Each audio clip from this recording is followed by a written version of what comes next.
बच्चों, जैसा कि हम नियुक्तिकरण वाला चैप्टर ऑलमोस्ट कंप्लीट पढ़ चुके हैं, तो अब हमें ये समझना थोड़ा सा आसान होगा कि नियुक्तिकरण आखिर हमारे लिए, संगठन के लिए, कर्मचारियों के लिए इम्पॉर्टेंट है क्यों, क्या महत्व है। हमने नियुक्तिकरण के अलग अलग तत्व पढ़े। क्या क्या पढ़े हमने नियुक्तिकरण के अलग अलग तत्व? भर्ती पढ़ा, चयन पढ़ा, हमने अनुस्थापन, अभिविन्यास, प्रशिक्षण की विधियाँ, विकास के बारे में पढ़ा। तो भर्ती से क्या फ़ायदे होते हैं, मानव शक्ति आकलन से क्या फ़ायदे होते हैं, चयन करने से क्या फ़ायदे होते हैं, प्रशिक्षण से क्या फ़ायदे होते हैं, यही सारी बातें जो हैं वो नियुक्तिकरण का महत्व है। जो भर्ती का महत्व है, जो चयन का महत्व है, जो प्रशिक्षण का महत्व है, वही नियुक्तिकरण का महत्व है, क्योंकि ये सब क्या है, वो नियुक्तिकरण के अलग अलग हिस्से हैं। ठीक है ना। तो अब क्योंकि ये टॉपिक वैसे हमें शुरू में कवर अप करना था, लेकिन मैंने शुरू में ये सोच के छोड़ा कि मुझे लगा कि जब हम नियुक्तिकरण का पूरा चैप्टर पढ़ लेंगे तब ये बात समझना शायद हमारे लिए थोड़ा इजी हो जाता है। तो रजिस्टर में नए पेज पे हेडिंग डालिए नियुक्तिकरण का महत्व, और फर्स्ट पॉइंट है योग्य कर्मचारी खोजने में सहायक। कौन सा नियुक्तिकरण का कौन सा वो पहलू है, कौन सा चरण है जो कि योग्य कर्मचारी खोजने में हमारी मदद करता है? क्या लगता है आपको, क्या होता है? चयन। क्योंकि चयन में हम क्या करते हैं, सभी प्रत्याशियों में से सर्वश्रेष्ठ प्रत्याशी का चुनाव करते हैं। तो हम एक एक उसको रिलेट करके इसको याद रखने की कोशिश कर सकते हैं। फर्स्ट पॉइंट लिख लीजिए, इसके कोई बहुत ज़्यादा एक्सप्लेनेशन नहीं है। सेकेंड पॉइंट, कार्य का बेहतर निष्पादन। काम को हम बहुत अच्छे तरीके से कर सकते हैं। नियुक्तिकरण का कौन सा पहलू है जो हमें काम को बहुत अच्छे से करना सिखा देता है? प्रशिक्षण। क्योंकि जब हम ट्रेंड होते हैं तो हम उस काम को अच्छे से करते हैं, नंबर एक। दूसरी बात, जब हमारा चुनाव ही ऐसे होता है कि हम उस काम के लिए सबसे उपयुक्त व्यक्ति होते हैं, तब भी हम काम को अच्छे से और मन लगाकर करते हैं। तो यहाँ पर कार्य का बेहतर निष्पादन, ये हमारी हेडिंग है। क्यों होता है कार्य का बेहतर निष्पादन? एक तो प्रशिक्षण की वजह से, और दूसरा क्योंकि चयन प्रक्रिया की वजह से हम उपयुक्त पद पर उपयुक्त व्यक्ति को ही नियुक्त करते हैं। तो दो फायदे नियुक्तिकरण से, योग्य कर्मचारी मिलता है हमें, काम का बेहतर निष्पादन होता है। तीसरा फायदा, संगठन की निरंतरता और विकास में सहायक। संगठन की निरंतरता का मतलब क्या होता है? कभी भी संगठन रुकता नहीं है, नॉन स्टॉप चलता रहता है। कैसे चलता रहता है नॉन स्टॉप? हमने पढ़ा था मानव शक्ति आकलन। नियुक्तिकरण प्रक्रिया का सबसे पहला स्टेप था मानव शक्ति आकलन, जिसमें हम क्या करते थे, कितने कर्मचारी हैं, कितने कर्मचारियों की आवश्यकता है, उसका पता लगा के उस गैप को फिल करते रहते थे। इसलिए कभी भी कर्मचारियों की कमी नहीं होती थी। और विकास कैसे होता है कर्मचारियों का? जब हम उनको प्रशिक्षण देते हैं, जब हम विकास कार्यक्रम आयोजित करते हैं, तो संगठन की निरंतरता और उसका विकास बना रहता है। तो नियुक्तिकरण के महत्व के 3 पॉइंट्स, योग्य कर्मचारी मिलते हैं, जब कर्मचारी योग्य होते हैं तो काम भी अच्छा करते हैं, और मानव शक्ति आकलन करते हैं तो संगठन में निरंतरता और विकास होता है। चौथा पॉइंट, श्रम लागत में कमी। श्रम लागत, कर्मचारियों की जो लागत है वो उसमें कमी आती है। कैसे? एक तो हमें जितने कर्मचारी चाहिए हम उतने ही रखते हैं। कौन सा स्टेप बताता है हमें जितने कर्मचारी चाहिए उतने ही रखते हैं? नाम बताइए, अभी अभी डिस्कस किया। क्या होता है? मानव शक्ति आकलन। तो मानव शक्ति आकलन से हमें पता लगता रहता है हमें कितने कर्मचारियों की आवश्यकता है, और हम उस संसाधन का कुशलतम उपयोग करते हैं, और कर्मचारी को अच्छे से काम करना आता ही है, इसलिए कोई वेस्टेज नहीं होती। तो चौथा पॉइंट है हमारा, श्रम लागत में कमी आती है, ट्रेंड कर्मचारी होते हैं, प्रशिक्षित व्यक्ति होता है। तो नियुक्तिकरण के महत्व के 4 पॉइंट्स। पहला पॉइंट, अच्छा कर्मचारी चुनते हो। जब अच्छा कर्मचारी चुनते हो तो वो काम को अच्छे से करता है, गिनती मेंटेन रखते हो तो संगठन की निरंतरता और विकास बना रहता है। ट्रेनिंग दे दी तो लागत में कमी आती है। लास्ट पॉइंट, पहले इन पॉइंट्स को, वीडियो को पॉज करके नोट कर लीजिए, तब नेक्स्ट पॉइंट पे जाएंगे।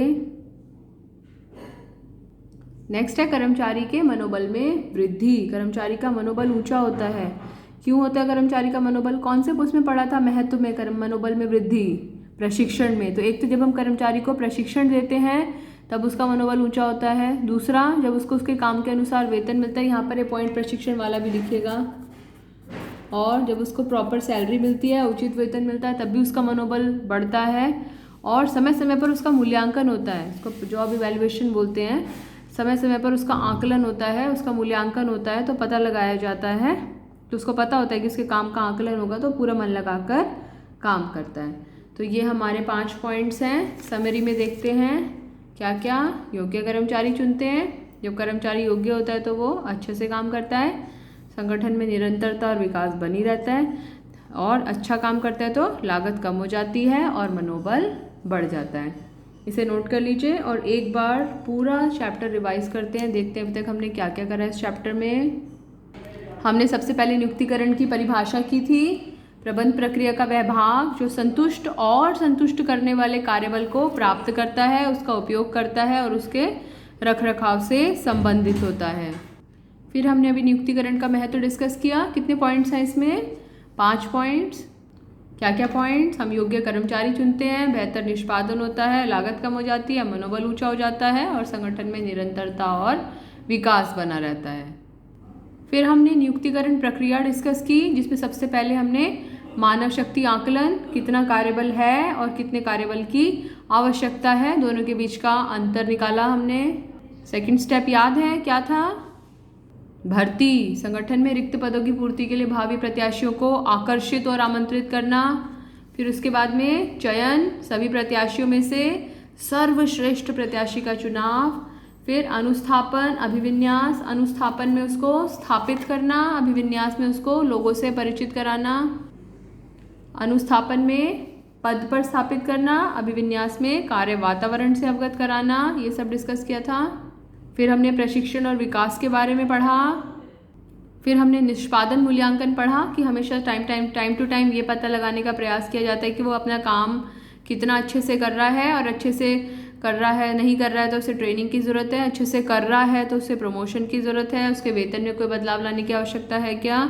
7वां पॉइंट पदोन्नति, प्रमोशन अगर वो समर्थ है तो, और स्थानांतरण या अवनति अगर वो समर्थ नहीं है या कुछ और रीजंस हैं तो।